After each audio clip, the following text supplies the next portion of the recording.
Rebecca Koster was a 24-year-old woman with her whole life ahead of her. Intelligent, warm, and vibrant. She had dreams like anyone else of family, career, and fulfillment. But in December 2009, those dreams came to a tragic and violent end in what became one of the most chilling cases in New York's recent history. Rebecca was last seen alive on the evening of December 1, 2009, leaving her home in Astoria, Queens. She had plans to meet with Ganthier in Elmont, Long Island. They had previously been introduced through mutual friends, and she reportedly trusted him enough to take a cab to his home. She never returned.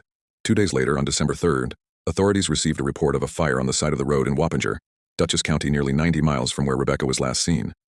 Firefighters extinguishing the flames discovered a burned human torso inside a plastic container.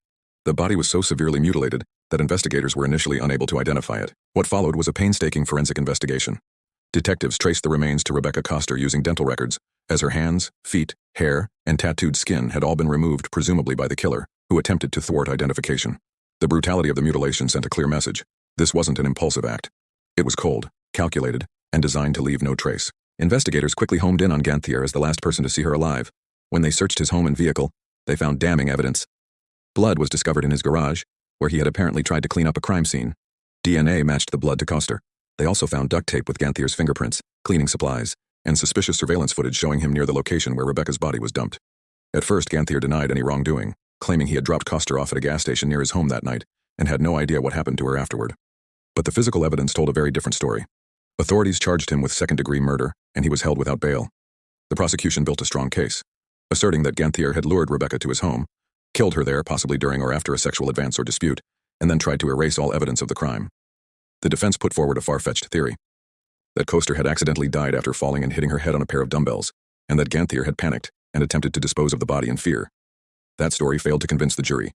The premeditated dismemberment, attempt to conceal her identity, and transport of the body across multiple counties spoke to a far darker motive.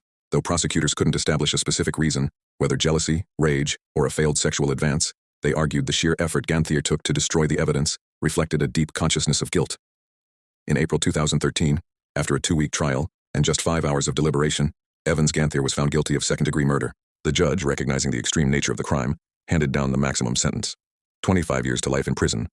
Ganthier, who had once been a martial arts instructor and held no prior criminal record, now faced decades behind bars. The killer's motive, while never fully articulated, likely involved an element of control, rejection, or fear of exposure. The extreme lengths Ganthier took to eliminate evidence dismemberment, arson, and transportation of the body strongly indicated he was acting with a clear goal: to evade accountability. In the end, the forensic science, surveillance, and his own digital trail proved too much to cover up. The murder of Rebecca Koster serves as a tragic reminder of how quickly trust can be betrayed, and how crucial thorough investigations and forensic evidence are in delivering justice.